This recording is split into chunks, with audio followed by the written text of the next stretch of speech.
परमात्मा हम वहां से आगे कहां बढ़ रहे हैं, यहाँ से घटना प्रारंभ है।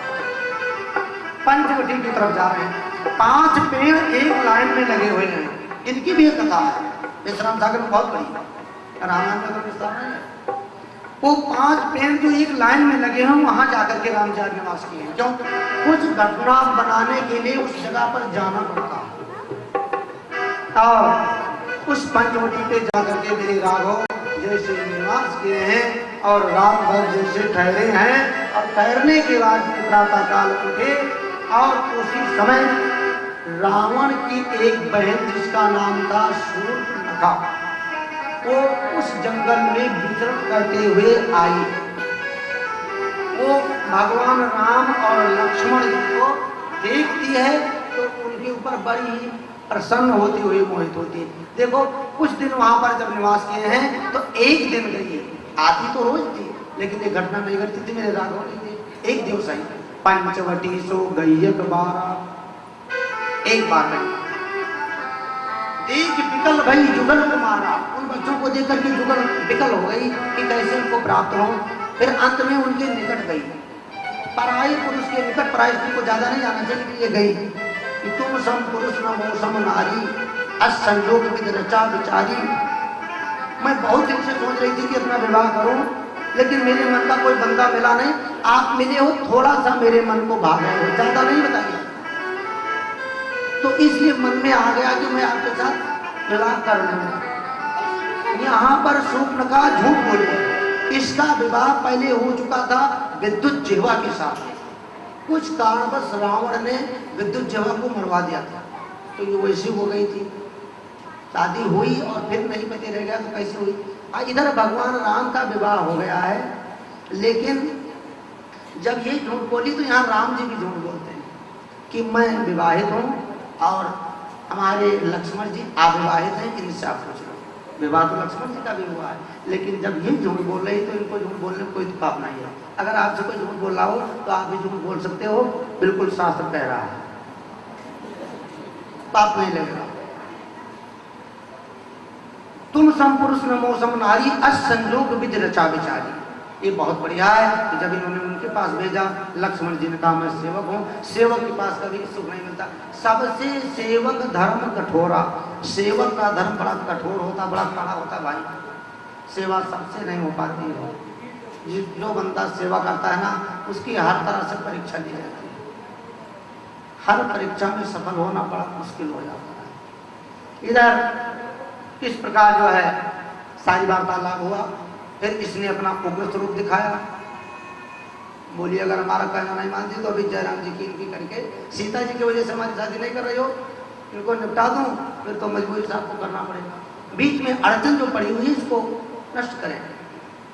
जिस समय सीता जी के ऊपर इसने ललकारा है, झपटा है, मेरे राघव ने मानो इशारा किया कि ऐसे व्यक्ति को दंडित कर देना ठीक होता है। नारायण ने थोड़ा सा इशारा किया और लक्ष्मण अति लाघव सोई नाग कान बिन कीन, ताके कर रावण कहूं मनो चुनौती दी। देखो मारते तो जान से मार सकते थे, नाग कान को काटा नहीं है।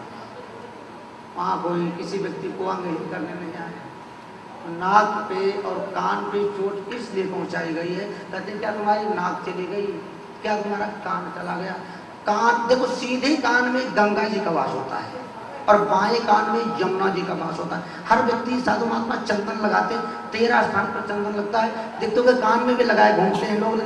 आप ये शायद ना जानते हो क्यों लगाया जाता है, मैं बता दूँ। सीधे कान में गंगा जी का वास है। अगर कभी आप अशुद्ध भी हो जाओ और कान को स्पर्श करो तो पवित्र हो जाओगे मानसिक रूप से। तो गंगा जी और यमुना जी आप ही के साथ बह रही हैं। अगर आपका मन पवित्र है तो समझो आप ही के साथ वो हैं। इनके नाक कान पे थोड़ा ठेस पहुंचाई गई, चोट पहुंचाई गई और तुरंत वहां से जो है दुखी होकर के विकल होते थोड़ा रक्त भी बहा है और जाकर के रावण के पास पहुंची है। रावण के पास जाने के पूर्व इनके और जो है राक्षस लोग रहते थे, इनके भाई खर और दूषण। देखो खर का नाम होता है इसका दूसरे जानवर से, जिसको खर माने आप जानते हो गधा कहते हैं, और दूषण कहते हैं जो बिल्कुल अपवित्र चीज हो। लेकिन राक्षस लोग तो अपवित्र थे ही, तो बहुत विलाप करती हुई चली है। नाक कान बिन मेरा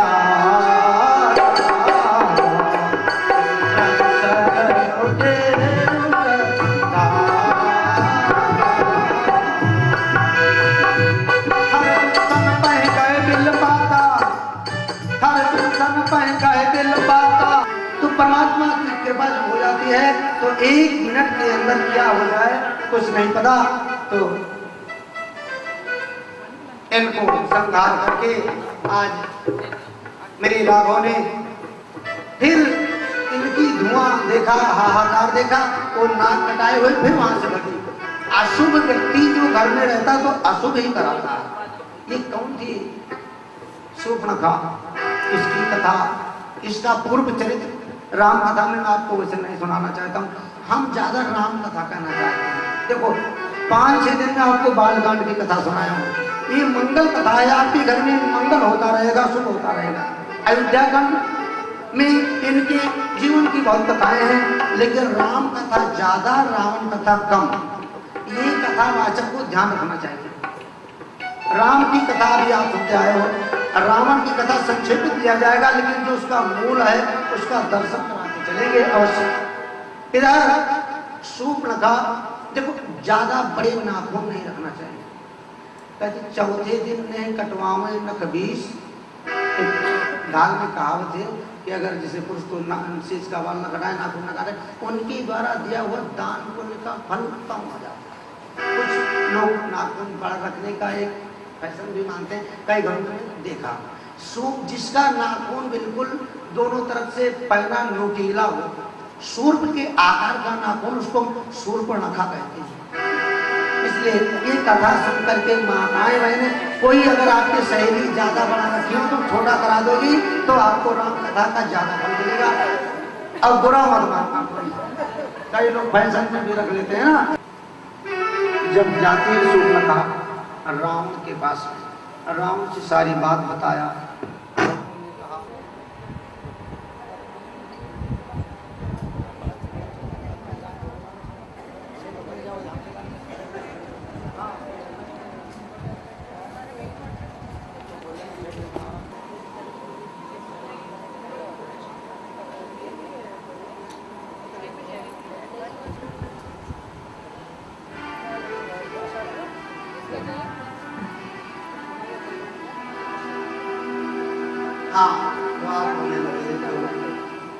शूर्पणखा ने अपनी सारी दशा दिखाई राम को। तो रावण ने कहा इतनी दूर चल कर आई हो, आपको रास्ते में ही मुझे बता देती राम। एक बदलाया और 1 मिनट में उनकी हो गया। रावण बड़ा ज्ञानी था, मन में विचार करने लगा, मारे बिनु भगवंता, भगवान के अलावा इसको कोई मार ही नहीं सकता है, इतना बलवान थे। सुर रंजन रंजन मही भारा, जो जगदीश दीन अवतारा, तो मैं जाए बैर हट करियो, प्रभु शरण लगे भव सागर तक। ये भगवान ने अवतार अगर ले होंगे तो मैं जाकर के जरूर से विरोध करूंगा, क्योंकि वही है भजन न तामस दिया। भगवान की भक्ति या भगवान के द्वारा मुक्ति 2 प्रकार से मिलती है। या तो आपकी बहुत अनंत भक्ति हो जाए, पहले उसका समाधान करके आगे बढ़ना चाहिए। अभी लाइट गई थी, हम कथा कहते रहते तो आधी कथा आप समझ में ना आती। शूर्पणखा समझाई कर के लिए अपना उद्धार करूं। देखो राम बड़ा ज्ञानी था, जानता है कि कोई है भजन न तामस देहा, हमारा तामसी शरीर है, मेरे से भजन तो होगा नहीं, तो चल करके लड़ाई के द्वारा ही उद्धार करो। तो ऐसा जान करके वहां से मामा मारीच के यहाँ पहुंच रहा है। और मारीच को जब राम जी और लक्ष्मण जी को विश्वामित्र लेकर के जग रक्षा के लिए आ रहे थे, ताड़का सुबाम दौड़े थे, इनको तो जान से मार दिया था मेरे राम ने, लेकिन मारीच को तिनके का तीर मारा था तो 7 समुद्र के पार इस पार गिरा था, क्योंकि इससे यहाँ काम लेना था, इसलिए जान से नहीं मारा। तो मारीच से जब सब हाल कहा, वो हाथ जोड़ के बोला, महाराज उनके मैं एक सिंह के धनुहा से मैं 7 समुद्र पार पड़ा करा रहा हूँ, उनके पास मेरे जाने की बस नहीं है। बोला अगर आप नहीं जाते हो तो उसे भी निकाल लिया अपना हथियार। उभय भात देखा जब मरना, तब ताकिस रघुनायक सरना। देखा कि अगर मैं जाता हूँ तो रावण मार देता है, जाता हूँ तो वहाँ राम के बाण से मरना है, तो चल करके भगवान राम का दर्शन करो और वहाँ पर उनके धनुष से हमारा कल्याण हो। ऐसा मैंने विचार करके मामा मारीच बड़ा ही मायावी था, रावण का मामा। देखो रावण की जितने खानदान है सब मायावी थे, और आजकल भी माया बहुत चल रही है। इसलिए हे बंधुओं, हे भगवत प्रेमियों, किसी के माया में भ्रमित मत होना चाहिए। कोई तंत्र मंत्र के द्वारा कोई चमत्कार दिखाए तो उस चमत्कार में मत फंसना चाहिए। चमत्कार की क्रिया हम भी जानते हैं, तांत्रिक सिद्धियां की पुस्तक मेरे पास भी है। आपको एक दो ऐसा चमत्कार मैं दिखला दूं तो आप ज्यादा मेरा विश्वास करोगे। उसको मैं गुप्त रखता हूँ, वो कुछ क्षण के लिए होती है। आज मामा मारीच सोने का मृग बन करके और उस पंचवटी के निकट पहुंच रहा है, और मेरे राघव जब वो हिरण पास में आया, सीता जी उस पर देख करके लालालित होती हैं, आकर्षित होती हैं और कहती हैं कि बहुत ही सुंदर है, अगर आप इसको ले आते मेरे लिए तो बड़ा अच्छा होता। भगवान राम सब कारण तो जान रहे हैं कि अब हम यहाँ से जाऊंगा तो क्या कारण बनेगा, लेकिन सीता जी की मन की कामना को पूर्ण करने के लिए परमात्मा वहाँ से चलना चाहते हैं और उस मृग का पीछा करते हैं। देखो जो संसार के स्वामी एक सोने के मृग, बनावटी मृग के पीछे पीछे चल रहे हैं। कभी कभी व्यक्ति को बनावटी भेष भी धरना चाहिए। कहीं ऐसे बारात में जाना तो सच धज के भी जाना चाहिए, जो आप ऐसे लगो कि अभी तरुण होकर काम हो जाए, फिर अपने भेष में आ जाओ। तो एक कभी कभी कई बार ऐसे लोग अपना श्रृंगार सब करके चलते हैं, और जब खूब हो जाता है तो घर में पसीने होते हैं तो ऐसा लगता है कोई पुराना कहीं से बोर्ड उतारा गया हो, ऐसा कहा हुआ लगता है चेहरे पे। तो करते बनावटी राक्षस को पहले ज्यादा करते थे। इधर परमात्मा को सीता जी क्या कहते कि करुणा नाम से स्वामी से कहे हैं कि हे प्रभु, पीछे पीछे दौड़े, कब वो निकट को कब वो छुपाया। जब काफी दूर लेके चला गया तब भगवान ने अपना राम बाण चलाया। देखो राम का बाण फेल नहीं होता है। अब राम की इस एक सीन 2 मिनट के आप दर्शन भी करते चले गए। हमारे बच्चे बड़े ही कलाकार हैं।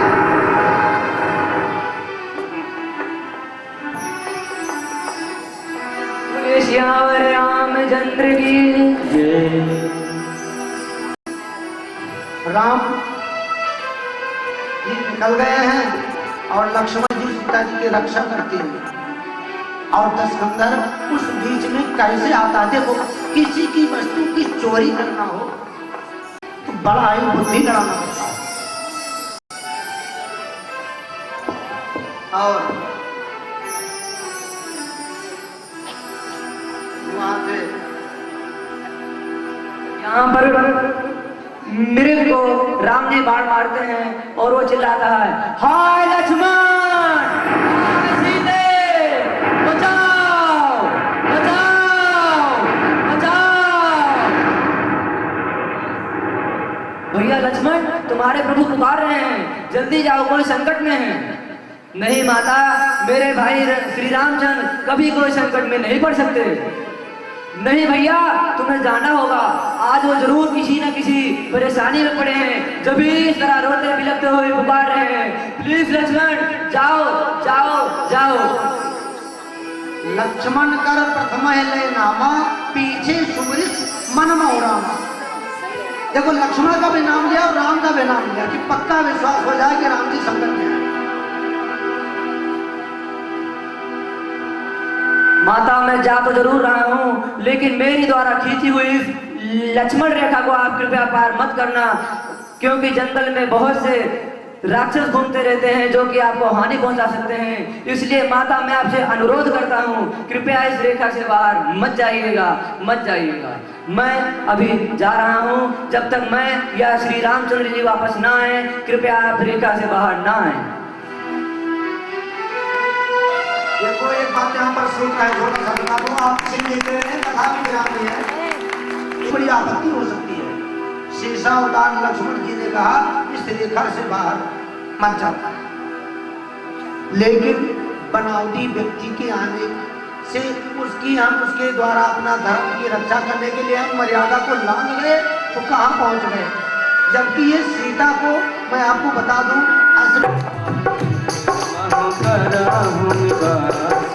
जब तक कराहूं निशाचर नासा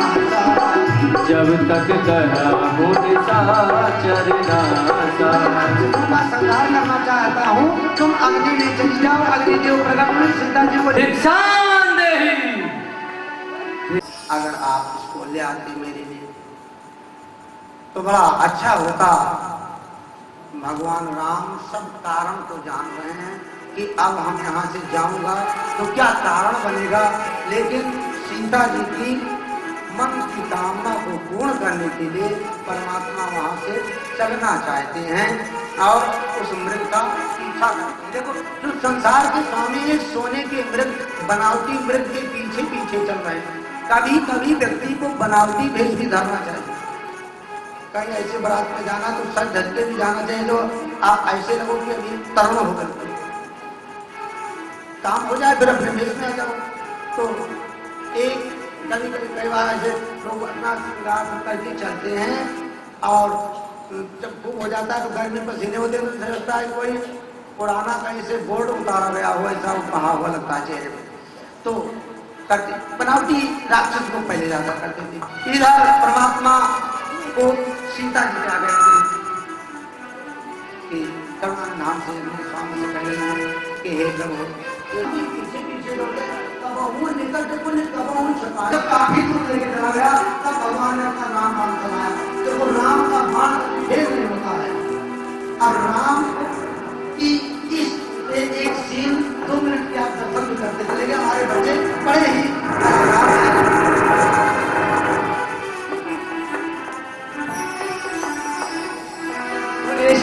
रामचंद्र की कोई बात हो रही हो तो पहले उसका समाधान करके आगे बढ़ना चाहिए। अभी लाइट गई थी, हम कथा कहते रहते तो आधी कथा आप समझ में ना आती। सूप नखई समझाई कर ही अपना उद्धार करूं। देखो राम बड़ा ज्ञानी था, जानता है कि कोई है भजन न तामस देहा, हमारा तामसी शरीर है, मेरे से भजन तो होगा नहीं, तो चल करके लड़ाई के द्वारा ही उद्धार करूंगा। तो ऐसा जान करके वहां से मामा मारीच के यहाँ पहुंच रहा है। और मारीच को जब राम जी और लक्ष्मण जी को विश्वामित्र लेकर के जग रक्षा के लिए आ रहे थे, ताड़का सुबाम दौड़े थे, इनको तो जान से मार दिया था मेरे राम ने, लेकिन मारीच को तिनके का तीर मारा था तो 7 समुद्र के पार इस पार गिरा था, क्योंकि इससे यहाँ काम लेना था, इसलिए जान से नहीं मारा। तो मारीच से जब सब हाल कहा वो हाथ जोड़ के बोला, महाराज उनके मैं एक सिंह के धनुहा से मैं 7 समुद्र पार पड़ा कर आ रहा हूँ, उनके पास मेरे जाने की बस नहीं।